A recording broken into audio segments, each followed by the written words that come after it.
Makanya begitu pikiran diam, alam semesta akan melayani. Praktekkan, praktekkan. Memiliki sifat-sifat Tuhan dalam dirinya.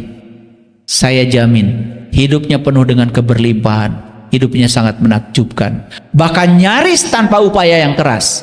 Hidupnya dipenuhi oleh kebahagiaan.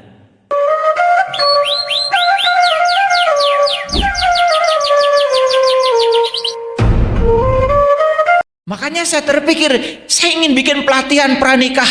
Supaya apa? Yang mau dinikahkan itu tata sarira dulu. Bereskan dulu dengan dirinya sendiri. Sehingga saat dia kula warga. Nah, kula warga tahu tadi? Keluarga. Kula itu saya, kaula. Sudah ada di warga. Sudah berkumpul. Ketika berkumpul, pakai truk enggak? Berinteraksi enggak? Pakai truk ya. Ini enggak ngerti ya. Ketika berkumpul, berinteraksi enggak? Berinteraksi. Ketika berkumpul, berinteraksi kemudian tanpa aturan, bahaya kan? Makanya coba, di rumah, kula warga, ada aturan? Ada aturan.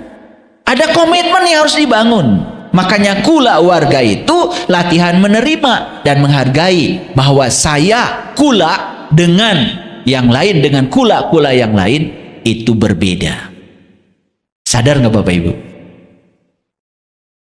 Kula dikumpulkan jadi warga, disebut aja kula warga. Itu level kecil. Ada lagi warga kula. Nah, kalau warga kula, organisasi masyarakat gitu. Makanya orang-orang yang berorganisasi gak beres di kula warganya, tidak beres tata sariranya, hancur tuh organisasi. Mau partai mau apa. Nah, ada namanya tata wilayah, tata negara tuh, berikutnya tata buana, berikutnya tata surya. Nah, sebaik-baiknya manusia yang berguna bagi manusia yang lain, Bapak Ibu, tidak akan tercapai tata surya, tata buana, tata negara kalau kita belum selesai dengan tata sarira. Itulah pentingnya niti harti, niti surti, niti bukti, niti bakti, niti sajati. Kembali dulu, bunuh dirimu yang lama, bunuh keyakinan-keyakinanmu yang tidak melayani, bunuh keyakinan-keyakinan yang membuat kita semakin tidak sadar. Sampai di sini mengerti? Kan ini judulnya juga cara bertemu wajah diri yang asli, ya. Ini cara yang saya sampaikan. Kalau gitu Bapak Ibu, banyak gak kerjaan Bapak Ibu? Setelah dijelaskan gini, aduh ya hirup kamana wae. Pantasan tuh beres-beres. Betul gak? Karena tidak ada disiplin, tidak ada fokus. Makanya disiplin itu bukan memaksa diri, bukan menghukum diri. Ingat ya, dengarkan kata-kata saya. Disiplin itu adalah saking kita sayang pada diri sendiri, maka kita memberdayakan diri. Ulangi. Disiplin itu bukan memaksa diri dengan kewajiban-kewajiban yang rutin, yang tidak ada artinya. Tapi disiplin itu adalah menyayangi diri sendiri supaya diri ini berdaya. Disiplin nggak Bapak Ibu olahraganya?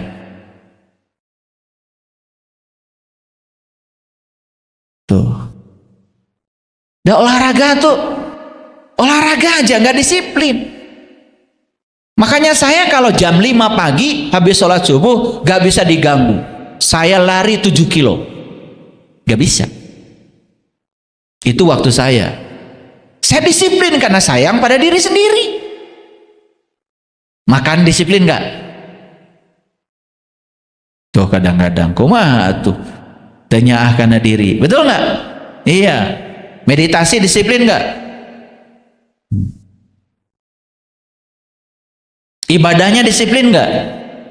Disiplin. Awas ya, disiplin itu bukan memaksa diri dengan kewajiban, bukan menghukumi diri. Disiplin itu saking sayang pada diri sendiri supaya diri ini berdaya. Itu barunya disiplin. Apa sih tata sarira? Tata sarira itu ngaji diri. Kata orang Sunda mah mesek awak nyuai badan. Mesek itu artinya membuka, awak itu tubuh. Jadi artinya apa? Mesek awak nyuai badan artinya membuka rahasia yang terkurung dalam tubuh. Sudah dibuka nggak rahasianya? Nah itu makanya kita harus menjelajahi diri. Ternyata diri ini luar biasa. Oh Bapak Ibu kalau sudah tahu, ternyata di dalam diri ini ada kota, di dalam diri ini ada semesta tanpa batas, dalam diri ini ada berbagai galaksi, semua yang di luar ada dalam diri kita. Dari mana saya tahu? Saya sudah membuktikan. Sampai Allah berkata di dalam Al-Quran, aku bentangkan kebesaranku di segala ufuk, dan yang paling penting aku bentangkan pada dirimu sendiri. Ternyata kalau kita mesek awak nyuai badan, artinya apa? Membuka rahasia diri. Bukan sekedar melihat diri secara fisik, tapi melihat tubuh batin kita yang tanpa batas dalam diri kita. Ternyata hidup kita pun menjadi tanpa batas. Hoyong te? Sarira disebutnya juga urang, betul? Karena orang Sunda menyebutnya kayak urang, betul? Urang. Nah urang itu artinya wadah pusaka diri. Dalam diri kita ini ada harta pusaka, ada harta karun yang terpendam. Ini wadahnya aja disebut sarira. Sarira itu urang, wadah pusaka diri. Bahasa lainnya ruhang jadi ruang. Ruang itu kan sebetulnya tempat, betul? Gitu. Jadi ini tempat bagi siapa? Tempat sang ruh dari sang Mahabadi yang sedang dikaryakan di sini. Harus bisa mesek awak nyuai badan, sing panggih jeung buktina. Tah, urang mah da ngaji teh candugi kadinya. Kakara bisa nyalahkeun batur. Betul nggak? Pokoknya batur beda, salah we lah. Sesat gitu. Bari jeung canyao. Gitu ya. Da diajarkeunnya eta teh aya pelajaranna ngewa ka batur teh. Padahal pelajaran yang sebenarnya orang Sunda mah nu ngewa pun kudu dipikanya. Makanya pelajaran tertinggi yang paling sulit bagi kita itu adalah nyaah kanu ngewa. Eta ari nyaah kanu bager mah biasa. Ya. Eta salaki pika sebeleun kudu nyaah cok lah praktekeun. Betul enggak? Pelit gede amak, goreng patut. Pika sebeleun kudu nyaah coba. Da bohongan sorangan atau milih si eta. Ya. Sarira itu ternyata dari kata sa itu tunggal, ri itu cahaya, ri itu cahaya diri dari dalam, kalau ra cahaya luar dari luar.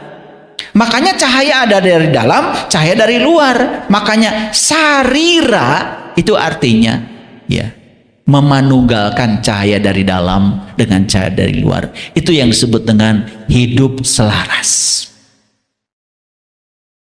Terus dugi kadinya Bapak Ibu ngaos teh cacannya karunya teuing pantes we nya teu boleh ngeluh wae hirup teh nya kieu-kieu teuing Gusti.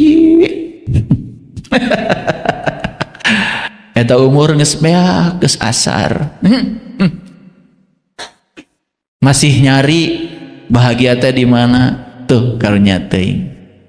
Padahal bahagia mah juga nyapu Bapak Ibu. Seperti nyapu, singkirkan aja kotorannya, sisanya bersih. Dah bahagia mah begitu alami, singkirkan aja semua penghalangnya, bahagia. Sok, mau saya buktikan? Sederhana. Dari mana sumber ketidakbahagiaan? Coba, sederhana kan?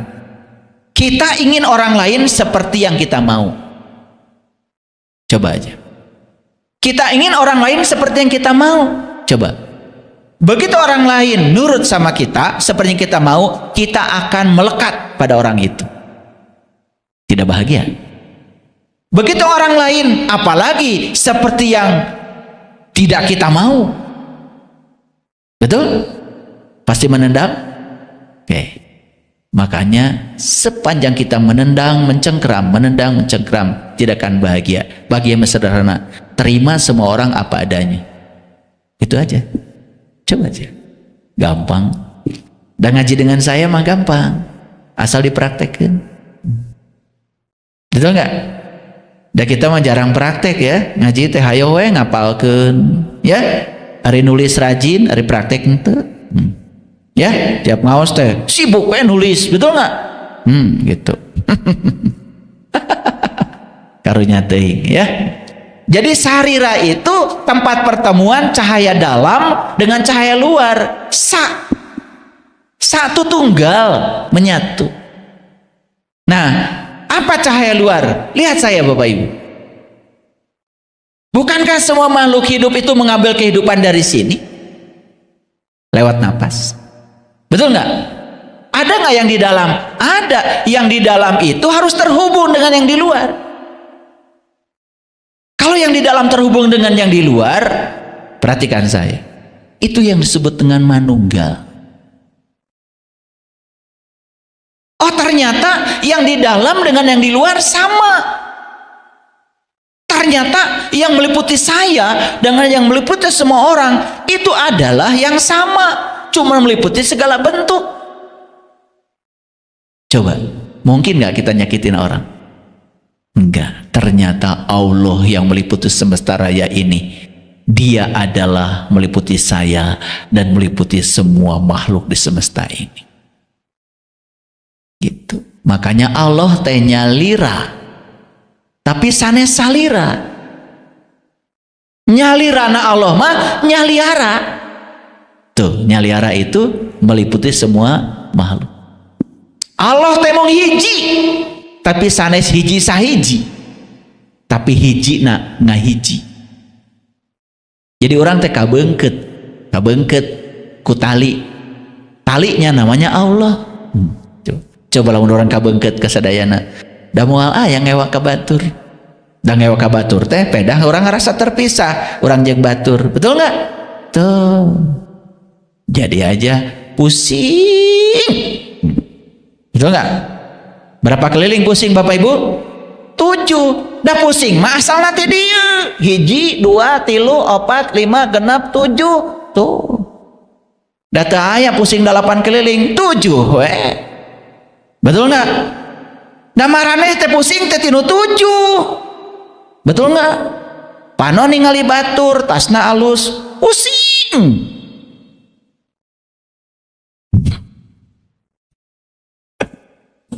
Betul nih Bapak Ibu. Makanya orang tua kita mah aduh saking pinternya kalau ngomong itu nggak sembarangan. Pusing 7 keliling, muncilah K12.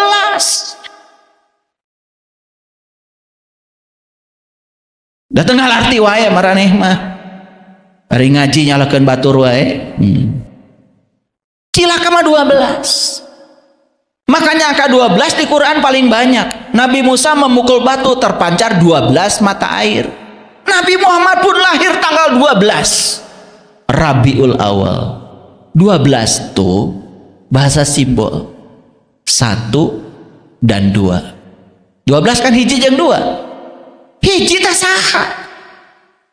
Hiji itu adalah diri sejati kita. Nu 2 saha? Allah dan Rasulnya. Kenalkan diri sejatimu pada Allahnya, kenalkan pada Rasulnya. Mun hiji geus pagi jeung 2 Rabiul Awal. Awal mengenal Rob mual cilaka. Maka cilakana ge teu aya 11. Ieu mah mahal teuing nya ilmu teh. Aduh gratis deh.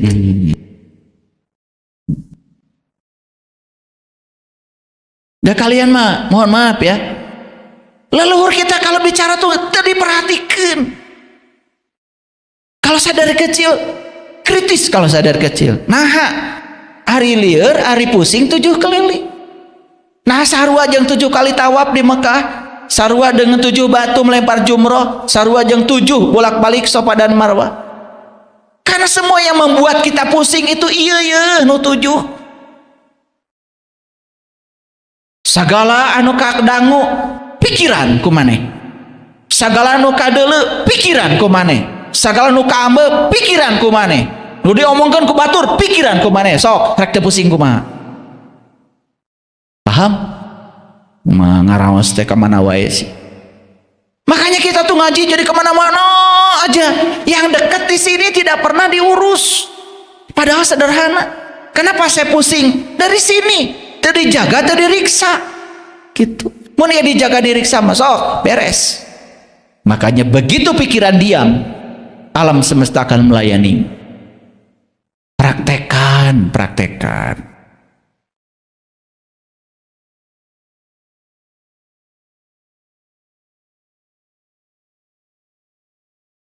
Sarira, sarila disebut kula. Kula dari kata kala. Kala itu waktu. Nah, waktu dalam tradisi para hyang leluhur kita di Sunda, waktu itu adalah antara. Waktu itu antara dua kejadian, itu waktu.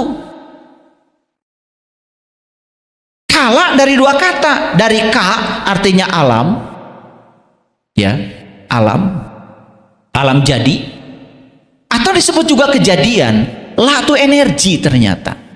Jadi leluhur kita mah di Nusantara sudah kenal konsep energi dari dulu. Sebelum rumus E sama dengan HF ditemukan di fisika, leluhur kita sudah kenal konsep energi, bahwa alam semesta ini adalah energi. Kita adalah energi, pikiran energi, perasaan energi. Kalau energi isinya dua, getaran, frekuensi, dan vibrasi. Sok Bapak Ibu.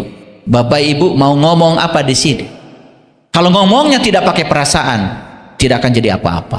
Tapi kalau bicara pakai perasaan, itu jadi doa.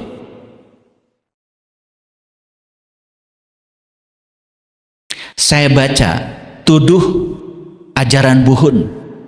Ternyata konsep doa, ajaran leluhur kita itu apa?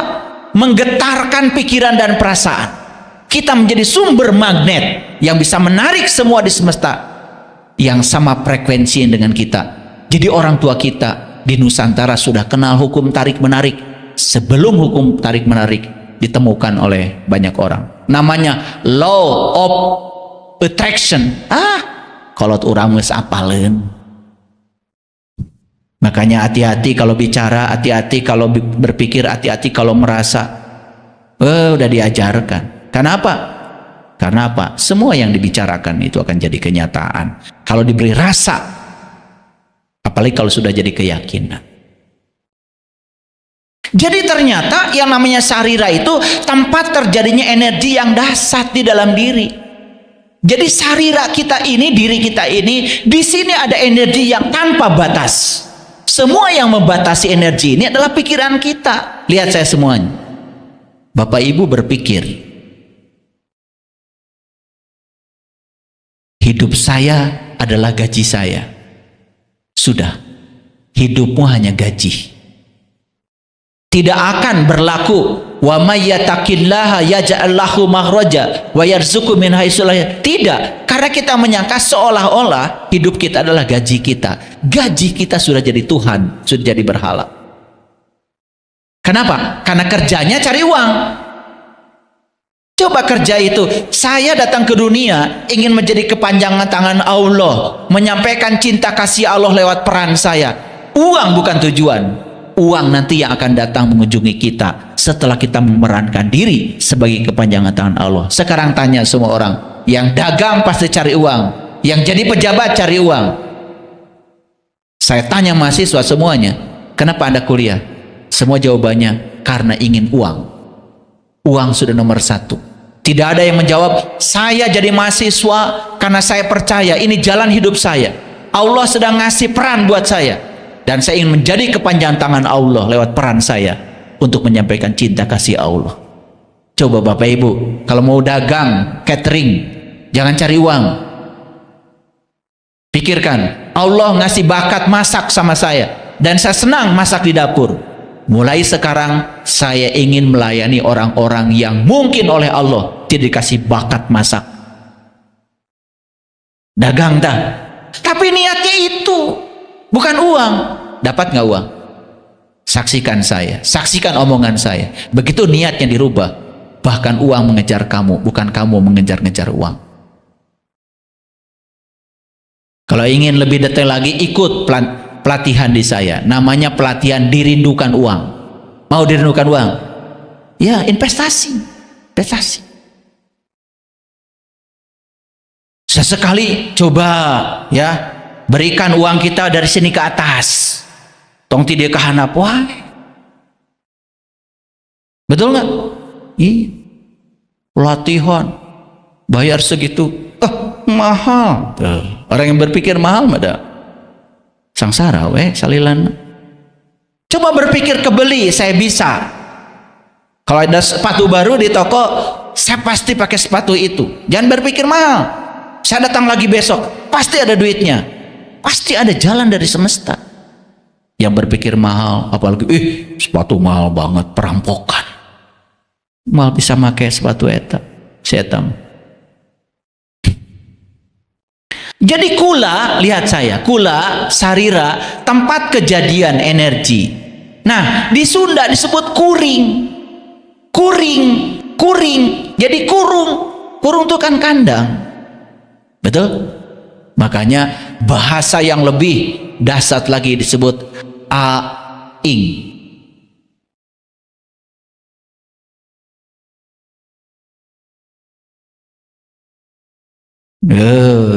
Kalian mah gak ngerti. Ing itu getaran. Aing. Nanti ya saya bahas aing. Harus 4 SKS kuliah itu khusus aing. Makanya ya orang Sunda kalau sudah menunjukkan kesundaannya aing, persib nu aing. Tuh. Bapak aing. Gitu. Kan kita mengatakan, wah itu kasar, bisanya cuma gitu aja kalian. Gak ngerti. Kalau itu sedang menunjukkan jati diri. Sedang menunjukkan kalimat lana a'maluna walakum a'malukum. Ini kajian saintifik. Makanya ada yang mencemooh saya. Saiful Karim bukan ustadz. Ya kata siapa? Pernah nggak saya mengenalkan atau saya menyebut Ustadz Saiful Karim? Enggak. Saya nulis di YouTube Saiful Karim aja, kan saya bukan siapa-siapa. Bukan kiai, ya iya bukan. Bukan ulama, apalagi dandanannya kayak gini. Tapi pendeta, alhamdulillah. Kan pendeta mah bagus, betul nggak? Orang yang terpandang, ya agama Nasrani.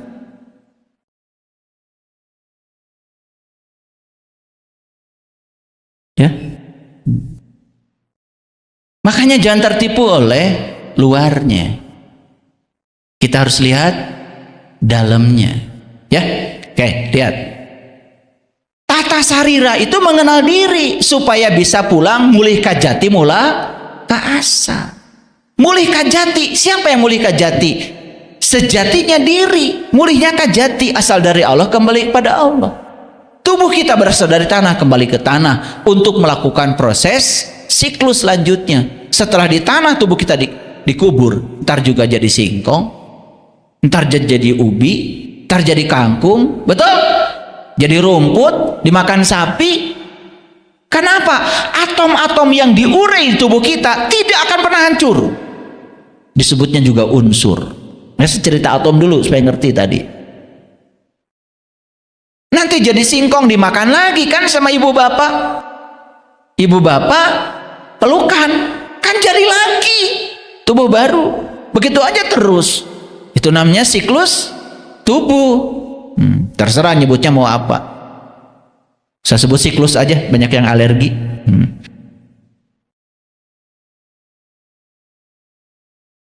Nah, apa hasil belajar tata sarira? Hasil belajar tata sarira itu berdamai dengan diri sendiri. Itu yang disebut dengan sudah selesai dengan diri sendiri. Taeta hasil belajarnya. Kalau sudah selesai dengan diri sendiri, soklah mau tata warga, mau bikin kula warga, mau bikin warga kula, mau tata negara, mau tata buana, mau tata surya, beres. Semua konflik terjadi karena kita belum selesai dengan diri sendiri. Bapak Ibu, lamun dites sadayana di dia, wah anu lulus. Selesai dengan diri sendiri, sederhananya begini. Kita ini sudah tidak butuh yang di luar. Kita sudah bisa memenuhi semua kebutuhan dari dalam. Contoh sederhana, Bapak Ibu nih yang bahagia nate. Kalau yang di luar memuji kamu bahagia.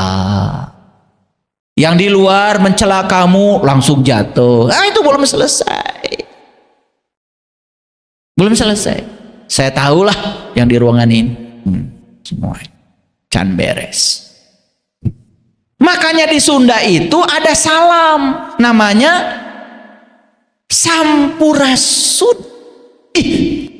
Keren leluhur kita. Sampurasun, sampurna ingsun. Itu doa supaya kita ini selesai dengan diri kita sendiri. Itu sampurasun. Maka jawabannya rampes, rampak, beres. Ya kalian mah kalau ngomong teh asal aja. Saya bilang sampurasun, rampes. Naon ibu rampes? Teh indah batur kayak gitu. Dasar area di masjid teh nyebut nate rampes mengenai sampurasun. Itu doa. Begitu saya bilang sampurasun, sampurna insun. Jawab rampes. Saya harus beres. Gitu, ya? Sadar nggak? Nah makanya bahayanya ngaji dengan saya itu ini. Jadi sadar. Itu bahayanya ngaji dengan saya. Oke, lanjut dulu. Nah, makanya kalau orang sudah selesai tata sarira, berikutnya dia ketika tata warga membangun komunitas, baik kula warga yang kecil maupun warga kula yang lebih besar dari itu. Beres. Kenapa? Kan hasil belajar tentang tata sarira dibawa ke dalam tata warga.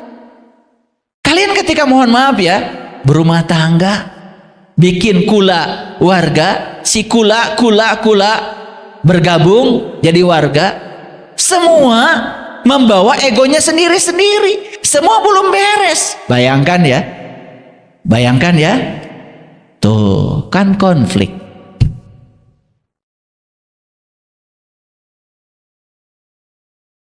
Jadi kula warga itu tempat belajar menerima dan menghargai perbedaan. Hasil belajar di kula warga apa? Akur jeung dulur sakasur. Keren ya. Jadi kalau hasil tata sarira apa tadi? Hasil tata sarira. Udah lupa lagi. Selesai dengan diri sendiri. Kalau hasil dari tata warga apa? Nah, tata warga yang paling kecil kula warga. Kalau kita bisa belajar menerima dan menghargai bahwa suami dengan istri adalah berbeda secara fisiologi, disitulah bakal bisa akur jeung dulur sakasur. Nah, bahasa Indonesianya kita bisa rukun dengan teman sekasur. Nah, saya terjemahkan karena ada orang Malaysia yang dengerin kajian ini sekarang. Gak ngerti katanya, boro-boro orang Malaysia. Orang Sunda gelo banta apaleun. Betul nggak? Dagas poho ke jati dirina, ya, lebih mengagung-agungkan leluhur bangsa lain daripada leluhurnya sendiri. Nah, warga kula. Nah tadi masyarakat, ya, kampus, organisasi, perusahaan, partai, sekolah, di situ lebih luas lagi. Bayangkan sekarang, tata sarira nggak sukses, masuk ke kula warga nggak sukses, masuk ke warga kula tambah amburadul, tidak punya prinsip, jadinya apa? Jadi orang lain. Tuh lama kita sudah jadi diri palsu. Nah hasil belajar warga kula Di organisasi, di partai, di apa, di masyarakat, apa itu? Akur jeung dulur sadapur. Sadapur tahu? Rukun dengan saudara sedapur. Nah kalau tadi kan dengan saudara sekasur. Kalau sedapur itu dengan kakak, dengan adik, itu sudah komunitas besar itu. Nah lebih jauh lagi, akur jeung dulur sasumur. Rukun dengan saudara sesumur. Kalau dulu kan orang tua kita, sumur itu kan di luar. Kalau sumur itu kan biasanya dipakai untuk 2-3 rumah satu sumur, gitu nggak? Aduh, nah kenapa kita tidak akur? Karena kita belum selesai dengan diri kita sendiri. Ini masalahnya. Karena kita sedang jadi diri palsu. Kudu balik deui saur Quran tadi. Bunuh dirimu, bunuh topengmu, bunuh diri palsu. Nah ini kalau tidak tuntas hari ini, kajiannya kayaknya harus dibagi 2. Ini masih panjang. Nah selanjutnya ya, ada peribahasa kalau di Sunda, kacai jadi salewi, kadarat jadi salebak. Nah bahasa Indonesianya rukun gitu aja, hese diterjemahkan. Karena bahasa itu rasa ya, hese ya, jangan minta diterjemahkan, susah. Kacai jadi salewi, kadarat jadi salebak. Ke air jadi sesungai, ke darat jadi sedanau, salebak, jadi sekampung. Susah. Makanya gampang lah, kacai jadi selewi, kadarat rukun, gitu aja. Makanya ada rukun tetangga, ada rukun kampung. Keren kita mah. Cuman kita udah lupa dengan semua itu. Pokoknya ingat sama Pak RT itu kalau bikin KTP aja, betul nggak? Tidak pernah sadar kenapa istilahnya rukun tetangga. Itu kan artinya kita ini harus rukun dengan tetangga. Orang yang belum beres dengan diri sendiri mal bisa komo panas baranan. Ya itu yang pusing 7 keliling tadi itu. Nah ada namanya tata wilayah, tata negara. Tata wilayah itu mengurus wilayah yang akan memberikan kehidupan kepada kula warga dan warga kula. Sama dengan mengurus raga sarira. Luar biasa Bapak Ibu. Makanya nih lihat saya. Mengurus warga, mengurus raga sarira ini. Kalau orang yang sukses mengurus sariranya, dia akan bisa mengurus wilayahnya. Kenapa? Dia sadar kita tidak akan bisa hidup tanpa wilayah. Betul? Dan tidak daya ibu bapaknya badai tuang ayeuna melak pare heula teu aya kan? Daya. Laras teu? Iya. Dapat tani oge kanggo tuang dinten ayeuna namanya titah tangga. Laras? Iya. Tidak ada yang bisa sendiri, tidak bisa. Maka kita perlu tata wilayah, tata negara. Wah, lebih jauh lagi. Makanya kalau di Sunda itu ada kata kering, gunung anu jantan tetengger nagara. Makanya kenapa kata gunung di Quran banyak? Coba aja Bapak Ibu lihat Quran digital Departemen Agama, klik kata gunung, banyak. Bahkan ketika Nabi Musa ingin melihat Tuhan, ya Tuhanku, nampakkanlah diri engkau kepadaku agar aku dapat melihatmu. Apa kata Allah? Kamu tidak akan sanggup melihatku, lihatlah gunung ini. Kenapa gunung? Gunung. Makanya kata-kata orang Sunda, gunung anu janten tetengger nagara. Jadi gunung itu yang menjadi pasaknya bumi. Maka tubuh manusia juga punya gunung. Disebut Sang Hyang Sirah. Dari Sang Hyang Sirah sampai Sang Hyang Dampal. Coba Bapak Ibu lihat saya semua. Yang mengendalikan tubuh Bapak Ibu mana? Ini kan? Betul nggak? Ini kan? Coba orang stroke aja terganggu di sini, udah lumpuh semua tubuh. Nah sekarang pertanyaan saya, Bapak Ibu bisa nggak ngurusi ini? Mupusti ini? Tadi ngejaga yang 7, supaya liar 7 kuriling teh. Betul nggak? Kalau di sininya beres, ke sini pasti beres. Lihat ya, kalau orang sakit di sini, sebetulnya sakitnya tuh di sini. Sakitnya tuh di sini. Lain di dia sakitnya bukan di sini. Makanya spiritual di sini, intuisi di sini, mental di sini, energi di sini. Kalau orang yang tidak beres di sininya, sakit di bawahnya. Bapak Ibu, air mengalir dari mana? Dari gunung. Ada nggak dalam diri kita air mengalir? Ada, darah. Betul nggak? Berapa persen air di kepala ini? Menurut biologi 80% loh.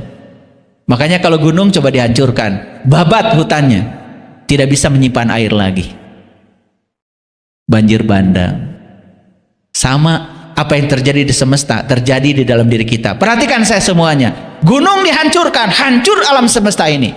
Gunung ini dihancurkan, silakan, gak usah diurus. Pikiran gak usah diurus. Apapun masukkan ke sini. Darah tinggi, hipertensi, diabetes, segala penyakit datang. Makanya di gunung ada mata air. Orang Sunda bilang mata cai. Betul? Kan di kepala kita juga ada cai mata. Air mata. Di gunung ada mata air, di kita ada air mata. Saatnya harus mengalir, mengalir aja Bapak Ibu.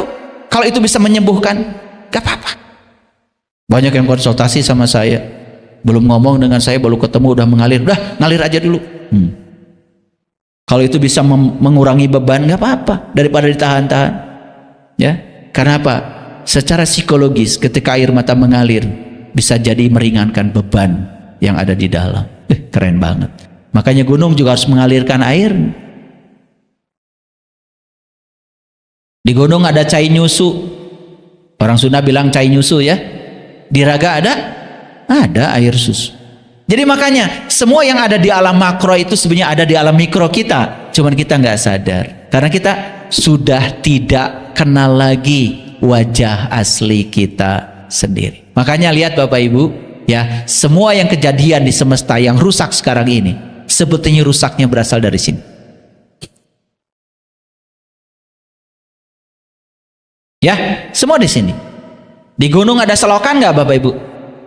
Biasanya kalau selokan itu mengalir air yang keruh, betul? Di kita ada nggak selokan mengalirkan air yang keruh? Ada? Ada, piraku. Perlu dijelaskan.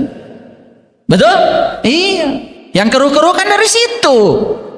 Dari depan, dari belakang. Kiru. Berbau teh. Gojengkol. Hebat ya. Makanya semua itu ya dari situ Bapak Ibu. Makanya gunung tuh kudu dipupusti. Lihat tuh saudara-saudara kita di Baduy, dijaga, dipupusti. Kenapa? Sebetulnya leluhur kita itu hanya ingin mengisyaratkan jaga dari sini ke atas. Kenapa? Ini adalah tetengger. Ini Pasak. Mana buminya? Nih bumi kita. Pasak bumi. Di sini Pasak. Hebat. Makanya kenapa di Quran banyak istilah gunung? Keren sekali. Keren gak Bapak Ibu? Keren. Namanya ngartos? Karunya. Makanya untuk ngurusin negara ini harus ada pamerentah.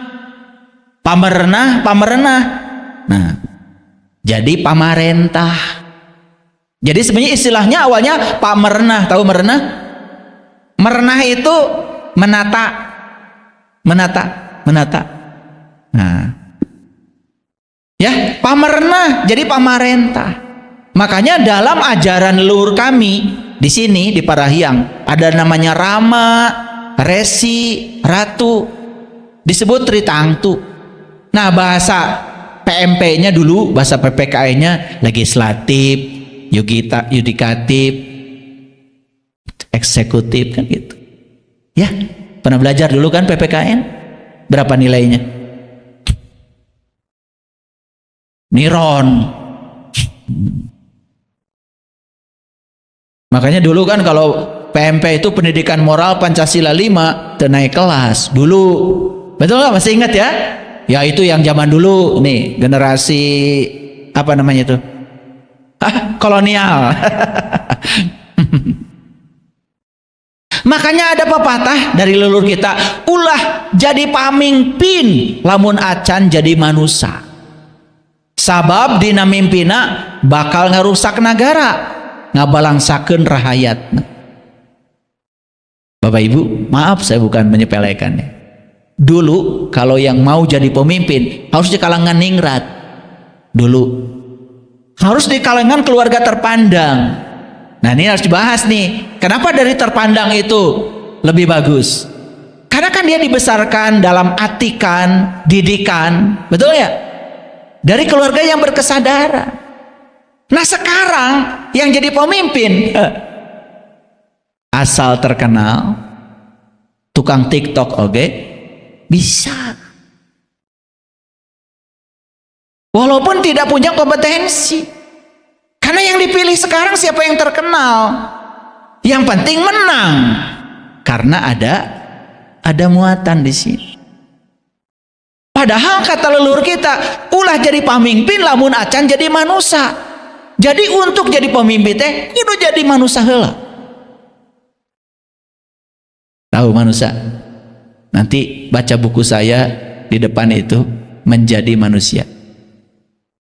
Baca ya. Baca dulu, beli dulu. Ah itu iklan saja, iklan ya. Harus ada iklan, dari tadi belum ada iklan ya. Harus ada yang lewat dulu sedikit. Nah, makanya untuk menjadi pemimpin itu harus memenuhi beberapa syarat. Kudu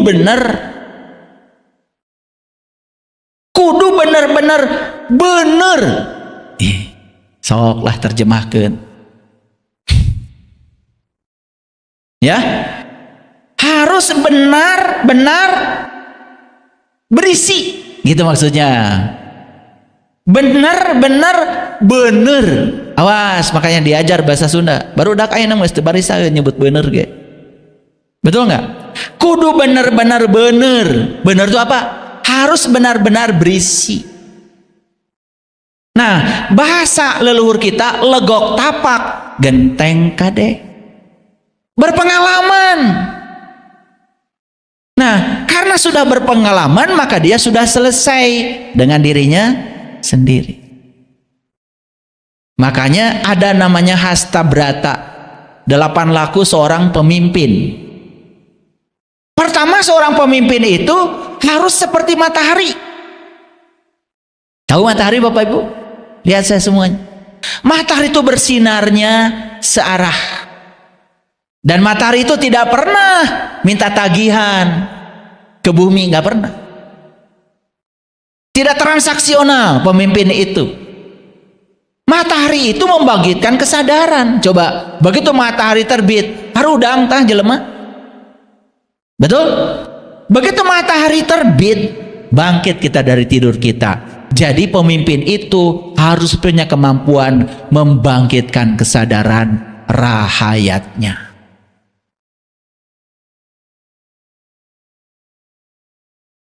Kenapa saya menjelaskan ini? Saya bangga dengan negara ini punya sumber daya alam yang sangat luar biasa. Kita ini negara kaya tapi miskin. Padahal banyak negara miskin tapi kaya. Jepang itu negara miskin tapi kaya. Tidak punya apa-apa di sana. Sumber alamnya terbatas. Kita ini negara kaya tapi miskin. Kenapa? Ini masalahnya adalah masalah pemimpin. Korupsi sudah merajalela di semua sektor kehidupan. Mengerikan. Luar biasa. Bahkan kita jadi permisif. Setiap ada kejadian begitu permisif. Kita mudah melupakannya. Saya baru mendengar seorang bos besar di China, pengusaha besar, dihukum mati karena korupsi. Kita tidak, sangat permisi. Yang kedua, pemimpin itu harus seperti bulan. Tahu bulan? Kapan bulan datang? Ketika gelap datang, dia menjadi cahaya. Makanya kenapa dulu, zaman dulu, untuk jadi bupati, untuk jadi gubernur dulu, zaman dulu, harus dari kalangan ningrat. Kenapa? Orang yang sudah selesai dengan dirinya sendiri. Kekayaannya sudah cukup, ilmunya sudah cukup, dan dia siap menjadi pelayan bagi rakyatnya, bukan ingin dilayani rakyatnya. Dibalik. Ini harus saya bahas, karena ini ajaran leluhur, ini ajaran Nusantara, dan semua orang harus mendengar ini. Saya tidak punya kepentingan apa-apa, karena saya bukan siapa-siapa. Tapi saya adalah rakyat Indonesia yang cinta tanah air. Saya harus bicara ini. Pemimpin itu harus seperti bintang. Tahu bintang? Bintang itu selalu dijadikan arah, kompas, penunjuk arah. Dulu kalau orang melaut, yang jadi penunjuk arahnya bintang. Pemimpin itu harus menjadi penunjuk arah, bukan sekadar arah kehidupan di dunia, termasuk arah untuk kehidupan pulang rakyatnya, mulihkan jati mulang gasa. Makanya kudu legok tapak genteng kadek, harus benar-benar bener cok, bener ilmunya berisi, bener kebijaksanaannya, bener kesabarannya, bener hartanya, akan korupsi. Dan semua orang yang korupsi itu adalah orang-orang yang kekurangan.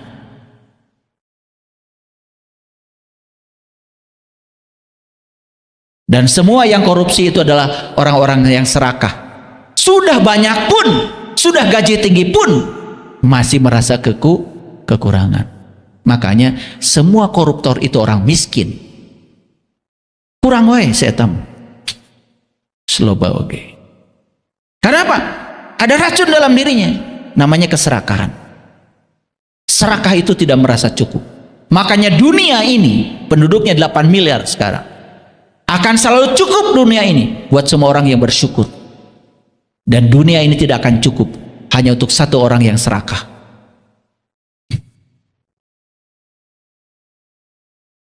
Yang keempat, pemimpin itu harus memiliki sifat air. Tahu air? Coba Bapak Ibu, air masukkan ke wadah. Dia akan memenuhi wadah itu, dan permukaannya selalu datar, apapun wadahnya. Selalu rata. Dan air itu sebagai sumber kehidupan. Pemimpin itu harus rata. Jarang ada pemimpin mau berkunjung ke rumah-rumah rakyat. Jarang. Jarang.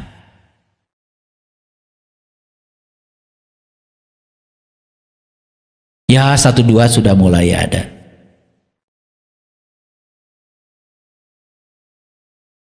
Pemimpin itu harus memiliki sifat api. Tahu api? Api itu, coba kertas bakar, habis tuh sama api. Api itu punya sifat selalu tuntas. Pemimpin itu harus memiliki sifat seperti gunung. Tahu gunung? Oh, gunung itu lambang kegagahan, teguh pendirian. Pemimpin itu harus punya seperti angin, sifat seperti angin. Tahu angin? Coba sekarang. Ini ada angin nggak di sini? Ada. Angin itu mendatangi semuanya. Ada nggak yang tidak kebagian angin sekarang? Nggak ada. Angin itu selalu mendatangi semuanya. Tidak pilih kasih. Pemimpin itu harus memiliki sifat seperti tanah. Tahu tanah Bapak Ibu? Tanah mah dijejek, diinjek, dipacu, tetap aja memberikan kehidupan. Tuh. Jadi pemimpin itu mau dihina, mau diapa, tetap saja memberikan kehidupan. Ada nggak kira-kira 8 laku seorang pemimpin itu? Hasta Brata. di pemimpin kita saat ini? Ada? Ya. Makanya Nusantara sedang bangkit. Makanya orang-orang yang punya laku seperti ini sudah mulai bermunculan. Walaupun belum banyak. Ya. Bapak Ibu yang saya cintai, bagaimana supaya kita segera kembali ke wajah asli kita? Bagaimana latihannya? Pertama, Bapak Ibu, sadar akan potensi diri dan mencoba untuk mengaktualisasikan potensi itu. Karena diri kita ini potensinya tanpa batas, tanpa batas. Ada energi yang tadi saya sebutkan, energi universal yang tanpa batas pada diri kita ini. Tidak ada yang bisa membatasi itu. Cuman pikiran kita telah membatasi semua potensi itu. Maka sekarang menjadi pribadi yang aktif, terus berkarya, kan tahu sebaik-baiknya manusia yang berguna bagi manusia yang lain. Tidak hidup hanya untuk diri sendiri. Mulai sekarang mengabdi. Ketika dikasih bakat amanah Allah, kembangkan bakat itu. Mulai berkarya. Mulai belajar hidup yang bermakna. Bermakna bagi diri sendiri, bermakna bagi orang lain. Belajar menerima perjalanan hidup sebagai pertumbuhan. Jadi semua yang terjadi dalam hidup ini, cara semesta untuk memanggil kita supaya tumbuh jiwa kita. Lepaskan benar salah, baik buruk. Lepaskan segala dualitas. Yang kedua, sadar akan potensi diri. Ya, ini masih yang tadi, sadar akan potensi dan mengaktualisasikannya. Belajar merasakan kebahagiaan sekecil apapun, bersyukur. Belajar untuk selalu menjadi pribadi yang matang, tenang, sadar, bijaksana. Belajar hidup yang mencerahkan. Makanya perlu kajian-kajian seperti ini. Belajar menjadi sumber cahaya yang menerangi sekitar. Belajar hidup selaras dengan alam semesta, bersyukur dan selalu berterima kasih. Makanya sekarang rubah doanya. Doa itu bukan permintaan. Coba sekarang rubah doanya jadi pengakuan. Terima kasih ya Allah atas berkah yang telah Engkau berikan padaku. Terima kasih ya Allah atas cinta kasih-Mu kepadaku. Stop meminta-minta. Mengakui semua pemberiannya. Itu yang akan melipat gandakan nikmat kita. Rubah sekarang sedikit-sedikit.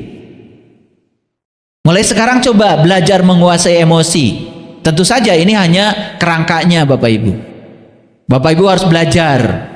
Harus belajar meditasi, belajar hening, belajar kontemplasi. Banyak yang harus dipelajari. Bukan tidak boleh marah. Bukan tidak pernah marah. Bukan tidak pernah kecewa. Bukan tidak pernah sedih. Tetapi ketika itu terjadi, belajar mengatur emosi, lebih sadar lagi. Ketika marah itu saya sedang menghancurkan diri saya. Makanya belajar olah nafas, belajar hening, banyak pelajarannya. Jadi untuk menemukan wajah asli kita kembali itu, tidak cukup hanya berbangku tangan Bapak Ibu. Tidak cukup. Tahu kapan harus tenang, meskipun dalam situasi yang sulit dan ketidakpastian. Karena hidup itu selalu akan menemukan situasi yang tidak pasti. Tapi tahu kapan harus tenang. Tahu kapan harus tegas, tanpa harus melukai. Tetapi dengan tujuan yang edukatif. Boleh marah pada anak, boleh. Tapi marahnya itu bukan mengeluarkan kata-kata yang melukai. Tegas, tidak melukai. Tapi untuk tujuan yang edukatif. Makanya Bapak Ibu, kalau mau jujur, marah saja harus ada pelatihannya. Bapak Ibu harus diajarkan cara marah. Marah yang edukatif gimana caranya? Ini dianggap kecil. Padahal banyak yang konsultasi dengan saya menyesal. Karena apa? Sering marah pada anak. Niatnya cinta, padahal memerosotkan nasib anak. Kenapa? Masuk alam bawah sadar kata-kata yang buruk. Anak kita sekarang menjadi tidak percaya diri. Ingat ya Bapak Ibu, kesedihan itu bukanlah sebuah jebakan, tetapi jeda untuk menguatkan diri. Boleh sedih? Boleh, nggak apa-apa. Itu jeda supaya kita kuat.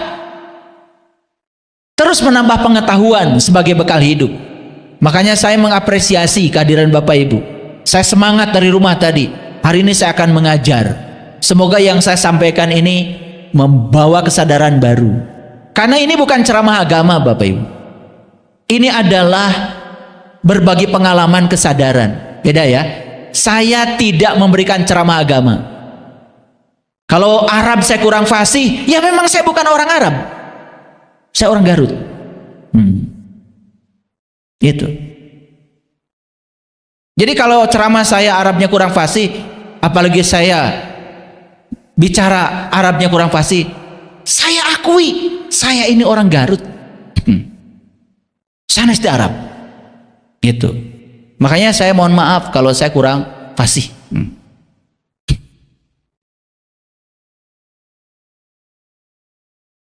Menyadari bahwa belajar itu seumur hidup, dan kehidupan kini adalah sekolah kita yang luar biasa.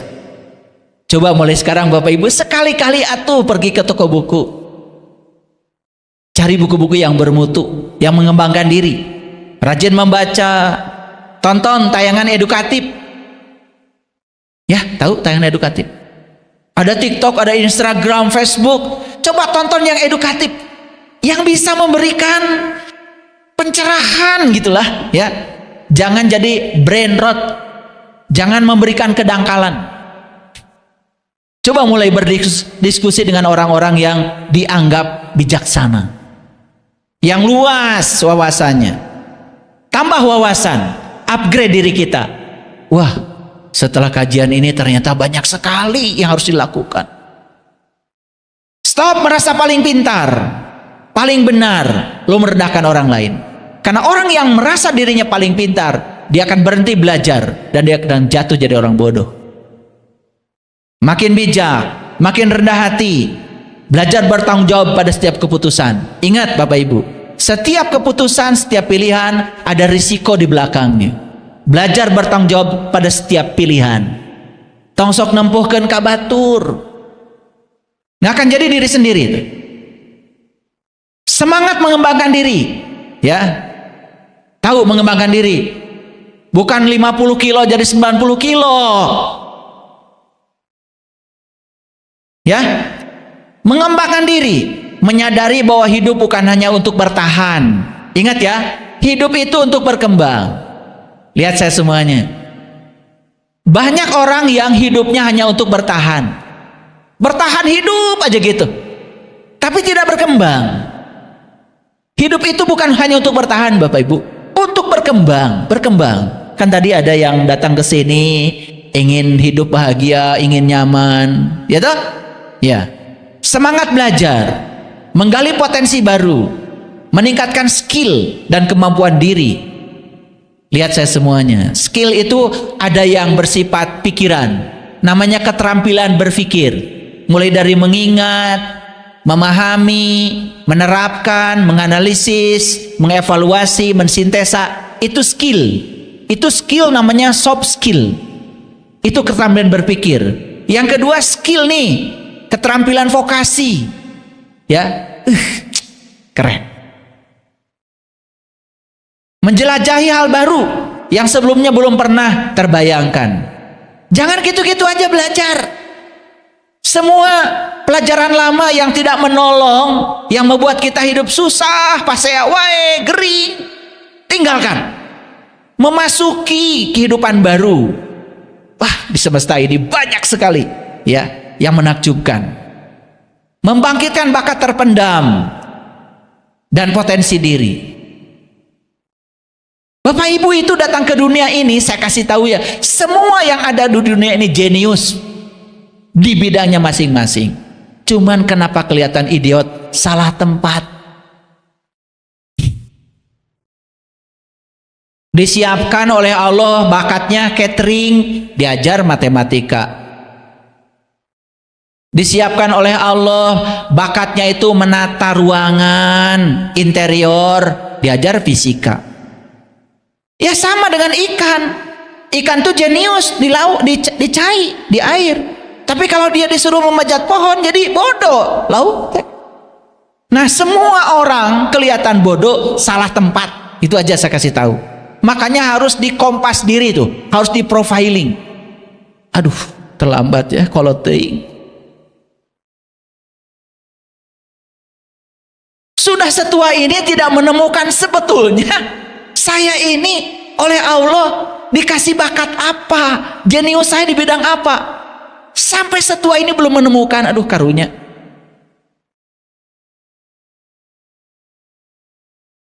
Memiliki disiplin yang tinggi. Ingat saya bilang tadi, disiplin bukan memaksa diri, disiplin bukan memenjarakan diri, disiplin adalah memberdayakan diri demi cinta pada diri kita sendiri. Oke? Mulai sekarang, afirmasikan diri dengan hal positif. Stop bicara yang tidak diinginkan. Stop bicara yang tidak diinginkan. Bicarakan mulai sekarang yang kita dambakan, yang kita inginkan dalam hidup. Karena semua yang dibicarakan akan jadi kenyataan. Disiplin menjaga kualitas pikiran, disiplin menjaga kualitas perkataan, disiplin menjaga kualitas tindakan, disiplin menjaga perasaan dan keyakinan yang positif. Karena perasaan itu bahan bakarnya pikiran. Apa yang dirasakan dalam masuk ke dalam pikiran jadi realitas, mau buruk atau mau baik. Mulai berinteraksi dengan orang-orang yang membuat diri tumbuh. Maaf ya, kalau berinteraksi dengan orang-orang yang negatif, wah maju-maju. Berinteraksi dengan orang yang membuat kita tumbuh. Selalu belajar mempelajari hal positif untuk menjadi versi terbaik dari diri sendiri. Tidak usah menjadi lebih baik dari orang lain, gak usah. Menjadi versi terbaik dari diri sendiri. Belajar menerima diri ini tanpa syarat. Berhenti menyalahkan diri sendiri. Berhenti menyalahkan kekurangan diri. Kalau pernah melakukan hal buruk di masa lalu, udah maafkan aja. Jangan fokus ke situ. Jangan merasa bersalah terus-menerus. Itu kita sedang menarik yang negatif. Berhenti lari dari bayangan gelap yang dihindari. Dulu kalau ada yang tidak disukai lari, sekarang belajar untuk menghadapi. Di situ keberanian kita sedang ditumbuhkan. Belajar berdamai dengan masa lalu. Hidup itu di sini saat ini sekarang. Yang sudah lewat. Move on. Belajar melepaskan segala dogma dan doktrin yang tidak sesuai dengan pertumbuhan jiwa. Dogma, doktrin, ajaran yang membuat kita tidak berkembang, tinggalkan. Belajar menerima diri sendiri tanpa syarat. Selanjutnya adalah melepaskan diri dari segala keterikatan dan kemelekatan pada hal-hal yang membelenggu. Tidak sibuk lagi dengan hal yang ideal. Ideal tuh nggak ada. Yang sempurna tuh nggak ada. Apalagi ideal menurut lingkungan, ideal menurut orang lain, gak ada. Yang ada di semesta ini adalah ketidaksempurnaan. Terima ketidaksempurnaan, di situ kalian akan menjadi sempurna. Menyadari bahwa hidup ini yin yang. Tahu yin yang? Yin yang itu keseimbangan. Dan itu tidak bisa disangkal, karena itu hukum alam. Di alam semesta ini ada kekuatan yang bertentangan, tetapi yang bertentangan bukan untuk ditandingkan, tetapi untuk disandingkan. Ingat itu yin yang. Makanya harus kuliah yin yang nih, 10 SKS.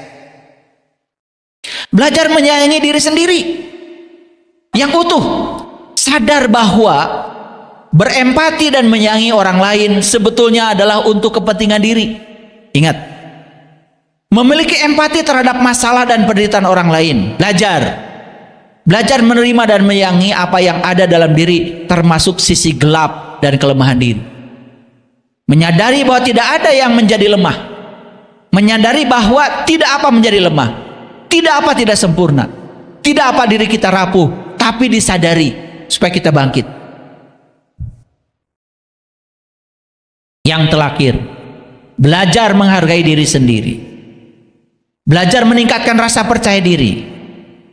Merasa penuh dan cukup untuk menghargai diri sendiri dengan segala kelebihan dan kekurangan. Tidak peduli lagi pada penilaian orang lain. Tidak menjadi orang yang berbuat apa saja demi menyenangkan orang lain. Jangan jadi orang bodoh baik hati. Tahu orang bodoh baik hati?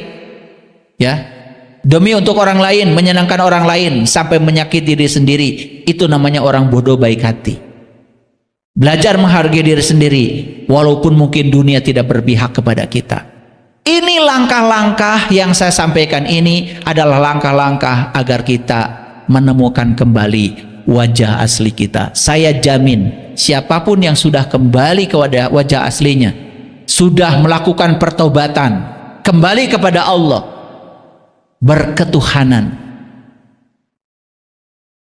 memiliki sifat-sifat Tuhan dalam dirinya, saya jamin hidupnya penuh dengan keberlimpahan, hidupnya sangat menakjubkan, bahkan nyaris tanpa upaya yang keras, hidupnya dipenuhi oleh kebahagiaan. Terima kasih. Assalamualaikum warahmatullahi wabarakatuh.